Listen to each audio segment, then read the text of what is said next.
8절부터 13절까지의 말씀입니다.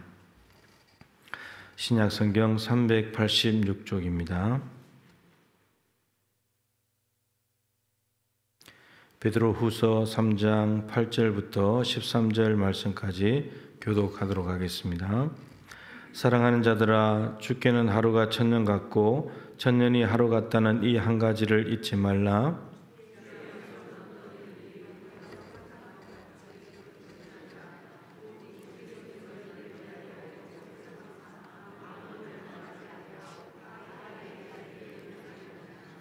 그러나 주의 날이 도둑같이 오리니 그날에는 하늘이 큰 소리로 떠나가고 물질이 뜨거운 물에 풀어지고 땅과 그 중에 있는 모든 일이 드러나리로다.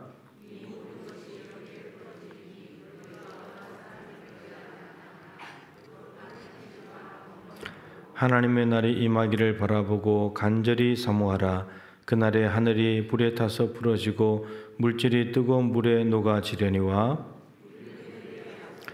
의가 있는 곳인 새 하늘과 새 땅을 바라보도다. 아멘.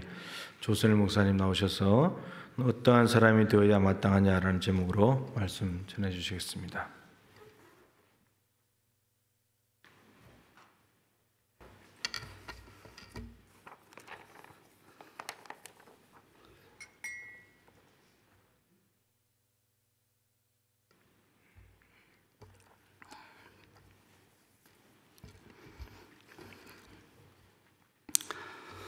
2024년 갑진년이 시작되었습니다.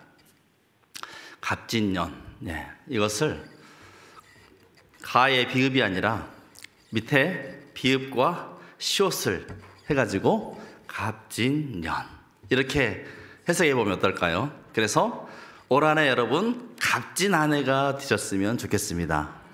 우리 옆 사람에게 이렇게 한번 인사할까요? 올 한해 값진 한 해 되시기 바랍니다.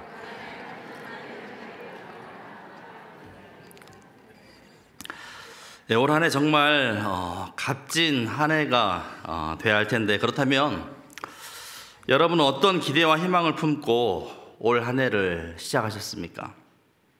올 한 해 정말 간절히 바라는 것들은 무엇입니까?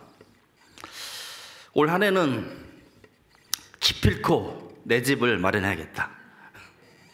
사업이 번창해서 돈을 많이 벌기를 바라는 사람도 있을 것이고, 직장에서 올해는 꼭 승진할 수 있도록, 또 부모가 된 입장으로서는 이 자녀들의 학업과 대학 진학 문제, 또 군대 문제, 결혼 문제 등이 잘 풀리도록, 또 대부분의 몸에 이 무게가 있으신 분들은 다이어트, 계속되는 연중 목표 중에 하나죠.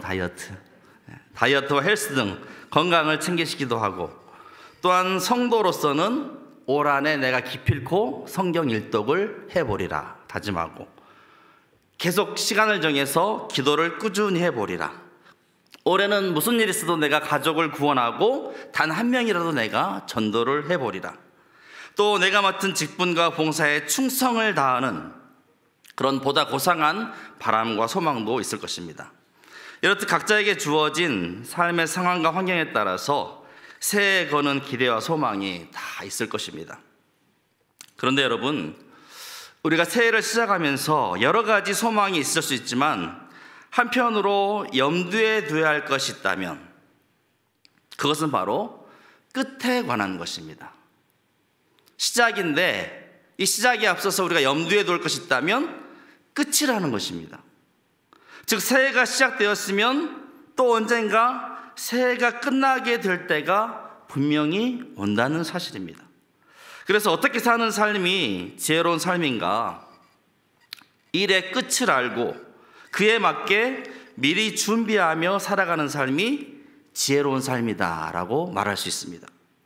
개미와 배짱이의 이야기를 여러분 잘 알지 않습니까? 개미는 겨울이 올 것이라는 사실을 알고 여름 내 열심히 땀 흘리고 일하여서 곡식단을 비축해서 추운 겨울을 편안하게 안전하게 보낼 수 있었지만, 배짱이는 어떻습니까? 날마다 빈둥빈둥 놀다가 결국 추운 겨울에 먹을 것이 없어서 식량을 구걸하러 다녀야 했지 않습니까? 그래서 결국 지혜로운 인생이란 우리의 마지막 날이 어떻게 될 것인가를 미리 내다보고 그날에 후회함이 없도록 내게 주어진 오늘 하루를 살아가는 삶, 최후의 순간에 무엇이 남을 것인가를 살펴서 오늘 하루 무엇을 위해 살 것인가를 잘 선택하고 그에 합당한 삶을 살아가는 삶이 지혜로운 삶이라 말할 수 있습니다. 그렇다면 여러분, 이 세상의 끝은 과연 어떻게 될까요? 이 세상은 언제고 계속되고 영원한 것일까요? 이 세상은 그렇지 않습니다.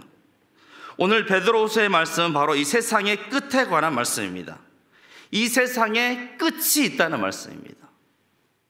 10절에 보시면 그러나 주의 날이 도둑같이 오리니 그날에는 하늘이 큰 소리로 떠나가고 물질이 뜨거운 불에 풀어지고 땅과 그 중에 있는 모든 일이 드러나리로다.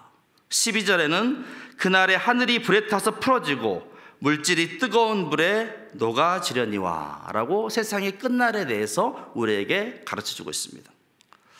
안타깝게도 지금 우리가 눈으로 보고 손으로 만지는 이 세상, 그 안에서 우리가 어쩌면 예수 믿고 복 받고 잘 살자라고 생각하는 이 세상은 마지막 날에, 최후의 심판의 날에 불에 의해 다 해체될 것이라고 말하고 있습니다. 우리가 소망을 두고 있는 이 세상, 희망을 품고 살아가는 이 세상이 주의 날이 임하면 끝난다는 것이 바로 성경이 우리에게 가르쳐주는 사실이고 진리의 말씀입니다. 그렇다면 여러분, 이 세상에 끝이 있다는 사실을 감안할 때 우리는 과연 이 세상에서 어떤 삶을 살아야 할까요?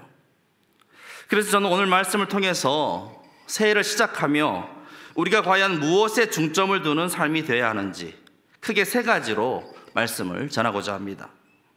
그래서 우리의 소중한 시간들을 헛된 곳에 낭비하는 일이 없도록 올 한 해뿐만 아니라 평생에 걸쳐서 주 안에서 후회함이 없는 삶이 되기를 바라는 마음으로 말씀을 전하고자 합니다.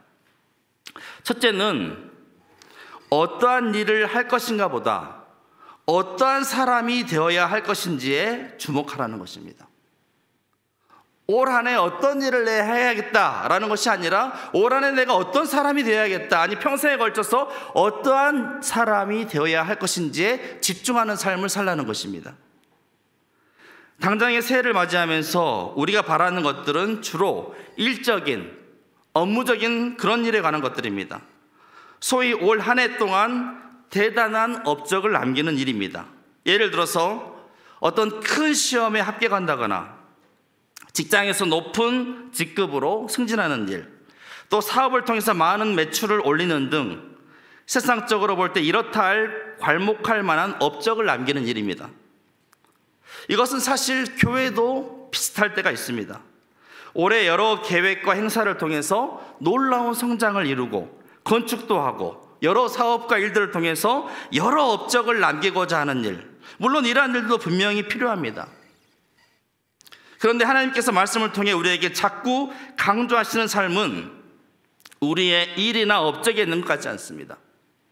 오히려 우리가 어떤 사람이 되어야 하는가를 지속적으로 강조하여 말씀하십니다. 우리가 어떤 사람이 되어야 하는가, 일이 아니라 우리 자신이 어떤 사람이 되는가를 묻습니다. 그러니까 인간은 본능적으로 큰 일을 해서 큰 업적을 내고 싶어 하지만 하나님께서 이루고 싶어 하시는 일은 바로 우리 자신이 그의 형상을 닮아 변화하고 그리스도의 장성한 분량까지 성장하는 것, 곧 그의 신적 성품에 참여하여서 온전한 백성으로 성장하는 것, 이것을 하나님께서는 원하신다는 것입니다. 하나님께서는 일보다, 업적보다 우리 자신을 중요하게 생각하시는 것입니다. 사람들이 생각하기에는 늘 세상이 문제여서 세상을 변화시키는 일, 세상에서 이렇다 할 업적을 쌓는 일에 늘 사람들은 몰두하지만 거기에 혈안이 되어 있지만 하나님께서 볼 때는 이 세상이 아니라 문제가 늘 사람이 문제라는 것입니다. 왜 그렇습니까? 하나님께서 만드신 아름다운 에덴 동산에서도 누가 문제였습니까? 아담과 하와가 죄로 말미암아 실패한 것이고 넘어진 것이고, 또 선민 이스라엘 백성들도 죄악 가운데 다 무너진 거 아니겠습니까? 그런데 오직 그 아들 예수 그리스도만이 이 세상에서 승리하셨습니다. 그래서 하나님께서 우리에게 바라시는 것은 우리가 예수를 믿음으로 말미암아 그 안에서 더 이상 썩지 않고 더럽지 않고 쇠하지 않는 새로운 백성, 새로운 인류가 되기를 원하시는데, 그것이 바로 교회라는 것입니다. 장차 임하게 될 그 새하늘과 새 땅에 거하게 될 새로운 인류로서 바로 그러한 교회를 교회되게 하는 일에 하나님께서는 모든 관심과 역량을 집중하고 계시는 것입니다. 세상의 창조와 또 타락, 또 구속과 재창조의 역사의 전 과정 속에서 하나님은 지금 무엇보다도 바로 교회에 주력하고 계시는 것입니다. 성도들의 모임이 이 교회에 주력하고 계시는 것입니다. 새하늘과 새 땅을 유업으로 받아 그 새로운 세상을 다스릴 하나님의 백성을 창조하는 일보다 더 중요하고 결정적인 일은 없기 때문입니다. 그러기에 베드로는 주의 날이 더디다고 생각하는 이들에게 우리의 시간 개념과는 다른 주께는 하루가 천년 같고 천년이 하루 같다는 이 한 가지를 잊지 말라라고 말씀하면서 주의 날이 더딘 것이 아니라 하나님께서 오래 참으사 아무도 멸망하지 않고 다 회개에 이르기를 원하신다라고 하면서 주의 날이 도둑같이 올 텐데, 그날엔 불심판으로 인해 세상이 불타고 풀어져서 모든 것이 다 드러나게 될 그 날이 올 터인데, 그때 과연 너희가 어떠한 사람이 되어야 마땅하냐? 주의 날이 이르게 될 그 날에 너희가 과연 어떤 사람이 되어야 마땅하냐라고 묻고 있는 것입니다. 임박한 심판에 대한 준비를 우리에게 강조하고 있는 것입니다. 그 날에 나는 과연 어떠한 모습으로 하나님께 드러나게 될 것인가? 그래서 여러분, 올 한 해, 아니 평생에 걸쳐서 바랄 것은 인간적인 내 바람과 소망이 아니라, 인간적인 어떤 업적이나 내가 자랑할 만한 세상 자랑이 아니라 하나님께서 정말 바라시는 모습으로, 바라시는 삶으로, 바라는 사람으로서 살아갈 수 있기를, 또 하나님께서 원하시는 교회가 진정되기를 더욱 힘쓰는 삶이 되시기를 바랍니다. 근래에 들어서 제가 계속해서 고민하는 것 중에 하나가 바로 이 부분이었습니다. 앞으로 내 남은 인생 가운데 나는 과연 무엇을 보여줄 수 있을 것인가? 이전에 인간적인 욕심으로 인하여서 세상 자랑, 세상 명예, 예를 들어 제가 목회자라면 큰 교회, 부흥하는 교회를 만들고 성공해가지고 그러한 것들을 자랑하고 인간적인 명예나 이런 유명함만을 나타내는 그런 것에 좀 더 인간적인 마음이 쏠려 있었다고 한다면, 이제 남은 인생 가운데 내가 그러한 것들을 보여줘서 그게 무슨 가치, 무슨 유익이 있을 것인가? 다만 진정한 바람이 있다면 나를 통하여서 예수 그리스도의 모습이 조금이라도 나타날 수 있는 것, 내 삶의 내 인격을 통하여서 내 삶 가운데 예수 그리스도의 모습이 단 한 자락이라도 드러날 수 있는 것, 내 삶 가운데 예수 그리스도의 향기가 나타날 수 있는 것, 그러면 그것으로 충분하고 가치 있고 복된 삶이 아닌가? 여러분, 오늘 한 해를 계획할 때 여러 가지 인간적 소망이 있고 여러 가지 마음의 바람이 있다 할지라도 무엇보다도 여러분, 정말 하나님께서 원하시는 사람, 하나님께서 원하시는 성도로서 정말 하나님 마음에 합당한 그런 성도가 될 수 있기를 주의 이름으로 축복합니다. 두 번째는 거룩한 행실과 경건한 삶으로 주의 날을 사모하라는 것입니다. 앞서 어떠한 사람이 되어야 마땅하냐라는 이 질문에 이어지는 답변으로 거룩한 행실과 경건함으로 하나님의 날이 임하기를 바라보고 간절히 사모하라 라고 말합니다. 그러니까 최후의 심판 때 모든 것이 다 풀어지고 무너지고 녹아내려도 끝까지 남는 것, 그동안 쌓아올린 세상의 화려하고 아름다운 바벨탑 같은 것들이 다 마지막 날 무너지고 녹아낸다 하여도 절대로 사라지지 않고 남을 것이 바로 무엇이냐? 바로 성도의 거룩한 행실과 경건한 삶이다라고 말하고 있습니다. 장차 새하늘과 새 땅에 들어가는 유일한 것이 있다면 바로 그것은 성도의 거룩한 행실과 경건이 될 것입니다. 여러분, 그 최후의 불의 심판의 날엔 세상에 아무것도 남아있지 않을 것입니다. 우리가 쌓은 재물도, 우리의 성공과 실패나 세상의 업적들도, 세상 자랑도, 화려한 예배당들도 다 잿더미로 변할 것입니다. 그런데 오직 무엇만이 남는가? 바로 거룩한 행실과 경건이라는 것입니다. 그러기에 우리는 그 날이 가까이 올수록 세상 업적, 세상 자랑이 아니라 거룩한 행실과 경건에 이르기를 더욱 힘써야 한다는 것입니다. 이것이 우리가 바라야 하는 것입니다. 그렇다면 구체적으로 거룩한 행실과 경건은 무엇을 말하는 것일까요? 일단 거룩한 행실에 대해서 생각해 볼 때 세상 죄악을 멀리하고 성화된 삶으로 나아가는 것을 우리가 떠올릴 수 있습니다. 세상 쾌락, 향락을 멀리하고 방탕과 탐욕에 물들지 않는 그런 삶 말입니다. 그런데 먼저 베드로전서의 문맥을 살펴보자면 이는 이방인들 가운데서 제사장적인 역할을 감당하는 그런 것을 의미하는 것입니다. 베드로전서 2장 9절의 말씀처럼 그러나 너희는 택하신 족속이요 왕같은 제사장들이요 거룩한 나라요 그의 소유가 된 백성이니 이는 너희를 어두운 데서 불러내어 그의 기이한 빛에 들어가게 하신 이의 아름다운 덕을 선포하게 하려 하심이라. 즉 예수 그리스도처럼 의인으로서 불의한 자를 대신하여서 저들을 하나님 앞으로 인도하신 그 예수 그리스도처럼 우리 또한 이 세상 가운데서 선한 행실을 통하여서 세상 사람들을 하나님 앞으로 인도하는 제사장적인 역할을 감당해야 하는 것입니다. 마찬가지로 베드로 후서의 거룩한 행실도 세상에 더럽고 썩어지고 험한 것들을 쫓는 삶과 대조되는 삶을 우리에게 말하고 있습니다. 다음으로 경건은 하나님을 진실로 두려워하고 사랑하여 순복하는 성숙한 신앙의 모습을 말합니다. 하나님의 거룩한 성품을 담는 것을 말하는 것입니다. 그러기에 참된 경건은 썩어지고 더럽고 허무한 세상을 사랑함으로 말미암아 흔들리고 시험에 들고 실족하는 삶이 아니라 오직 하나님과 예수 그리스도 그리고 그의 교회를 뜨겁게 끝까지 사랑하는 삶, 그것이 바로 경건한 자의 모습입니다. 오늘 본문 앞절인 3장 3절에 보시면 먼저 이것을 알지니 말세에 조롱하는 자들이 와서 자기의 정욕을 따라 행하며, 말세에 조롱하는 자들이 와서 자기의 정욕을 따라 행하며 조롱하여 이르되 주께서 강림하신다는 약속이 어디 있느냐? 조상들이 잔 후로부터 만물이 처음 창조될 때와 같이 그냥 있다 하니 하면서 조롱하는 것을 볼 수가 있습니다. 그런데 이와 같은 현상이 여러분 말세에 일어나는 징조라는 것입니다. 그러니까 이런 일들이 자꾸만 일어나면 일어날수록, 즉 세상 사람들의 조롱과 비웃음이 계속될수록 우리는 이제 세상의 마지막이 가까이 왔구나 하고 깨달으며 더욱더 거룩한 행실과 경건한 삶을 살기 위해 힘써야 한다는 사실입니다.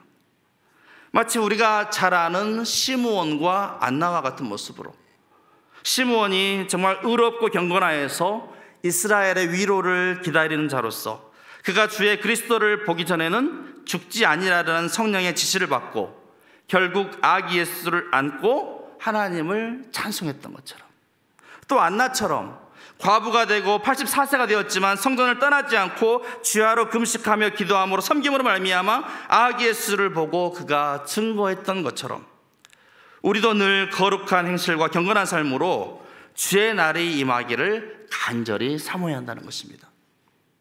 아기 예수의 나심과 같이 분명히 주의 날이 임하게 될 것이기 때문입니다. 그리고 그날에는 오직 거룩한 행실과 경건만이 남게 될 것이기 때문입니다.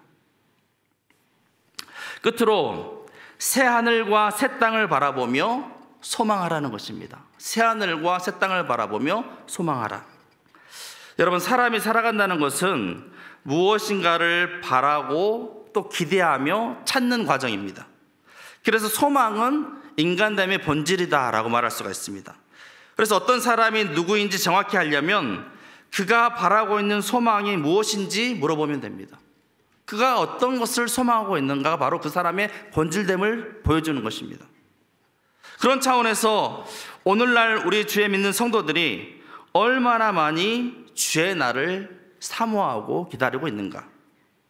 오늘날 성도들 가운데 장차 있을 새하늘과 새 땅의 소망을 두고 살아가는 성도들이 얼마나 많이 있는가 한번 생각해 보게 되는 것입니다. 가만히 보면 이단들이 오히려 새하늘과 새 땅을 간절히 바라고 있는 것이 아닌가. 우리 믿음의 성도들보다 이단들이 오히려 새하늘과 새 땅을 부르짖고 간절히 막 구하고 있는 것이 아닌가.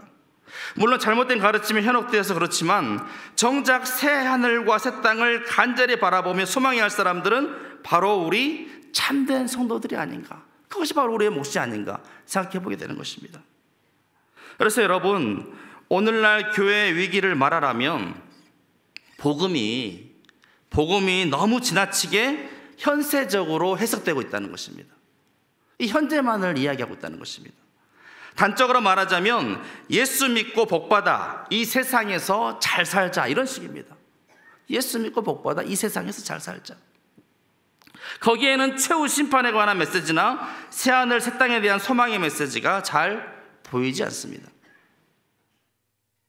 근데 여러분, 우리가 아무리 이 세상에서 예수 믿고 복받아 잘 산다 할지라도 결국 최후의 불심판 앞에 모든 것이 다 사라져 버릴 것입니다. 그러기에 우리의 소망이 결코 이 세상에만 국한되거나 머물러 있어서는 안 된다는 것이죠. 오히려 이 세상은 잠시 머물 거류민과 나그네와 같이 지나가야 하는 것입니다. 이게 성도의 삶입니다. 우리의 참된 소망은 최후의 심판 이후에 있을 새 하늘과 새 땅을 바라보는 것입니다. 우리를 향하신 하나님의 계획은 멸망과 재앙이 아니라 구원에 있는 것이고 치유와 회복에 있는 것입니다. 우리가 망쳐놓은 이 세상을 하나님은 그날에 온전히 깨끗하게 하시며 다시금 완전히 살려놓으시고 영원토록 아름다운 것으로 회복시킬 것입니다. 그 새하늘과 새 땅은 지금의 이 세상과는 다른, 질적으로 다른 영원한 나라이며 더 이상 썩지 않고 더럽지 않고 쇠하지 않는 나라이며 죄와 죽음과 하나님이 없는, 허무가 지배할 수 없는 완전한 새로운 세상입니다. 그러기에 우리는 누구보다도 그 새하늘과 새 땅을 바라보며 소망해야 한다는 것입니다. 썩어 없어질 세상의 것에만 우리가 매몰되고 국한될 것이 아니라 우리에게, 믿는 성도들에게 약속하신 새하늘과 새 땅을 바라보며 나아가야 한다는 것입니다. 13절 말씀처럼 우리는 그의 약속대로 의가 있는 곳인 새 하늘과 새 땅을 바라보도다. 이것이 우리의 고백이 되어야 하는 것입니다. 이제 말씀을 마치고자 합니다. 사랑하는 성도 여러분, 보통 시간이 갈수록, 또 신앙생활이 오래일수록, 또 나이가 들수록 지나온 과거를 말하기 쉽고 찬란했던 나의 과거의 업적들을 늘어놓기가 쉽습니다. 하지만 여러분, 우리는 절대로 과거에 얽매여서는 안 됩니다. 오히려 우리는 새 하늘과 새 땅을 바라봄으로써 갈수록 미래에 대한 열정으로 타올라야 하는 것입니다.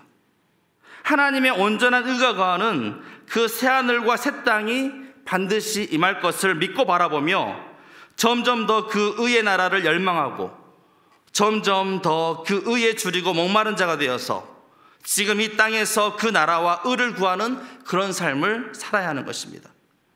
그래서 모든 것들이 마지막 최후의 날에 주 앞에서 낱낱이 드러나는 그 심판의 날에, 종말의 그 날에 저와 여러분 모두 주 앞에서 온전한 모습으로 발견되어지기를 주의 이름으로 축복합니다. 오늘 말씀 여러분 14절 다 함께 읽고 말씀 마치도록 하겠습니다. 14절입니다. 시작. 그러므로 사랑하는 자들아, 너희가 이것을 바라보나니 주 앞에서 점도 없고 흠도 없이 평강 가운데서 나타나기를 힘쓰라. 아멘. 올해 정말 어떤 사람이 되어야 마땅하냐, 이 말씀 기억하며 여러 가지 우리가 봉사도 중요하고 일도 중요하고 여러 가지 해야 할 사역들도 많이 있지만 근본적으로는 내 자신이 정말 예수 그리스도의 성품을 닮아감으로 말미암아 그에 합당한 열매를 맺어가며 새하늘과 새 땅을 바라보며 나아가는 정말 열정으로 불타오르는 우리 모두가 될 수 있기를 주의 이름으로 축복합니다.